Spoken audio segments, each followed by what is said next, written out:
કુકાવા તાલુકાના કોલેશ્વર ધામ કોરડા ગામ ખાતે કારતક સુદ પૂનમના દિવસે સંત કોલવા ભગતના મંદિરે ધ્વજારોહણ મહોત્સવ ઉજવાયો હતો। કોલવા ગામ ખાતે સંત શિરોમણી કોલવા ભગતના મંદિરે 52 ગજની ધજા ચડાવવામાં આવી હતી।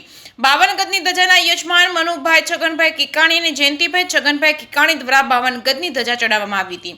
મનુભાઈ છગનભાઈ કિકાણીના નિવાસ સ્થાનેથી 52 ગજની ધજાની પૂજન વિધિ કરી આખા કોરડા ગામમાં શોભાયાત્રા કાઢવામાં આવી। આ શોભાયાત્રામાં મોટી સંખ્યામાં ભાવિ ભક્તો હોશભેર જોડાયા હતા।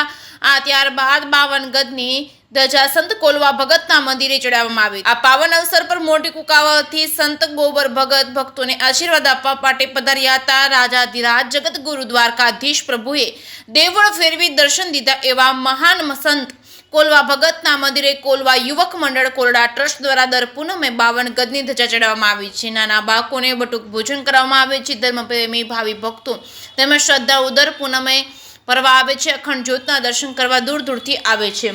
જે કે સિંહ ગુજરાતી સાથે પ્રકાશ વઘાસિયા જીથુડી।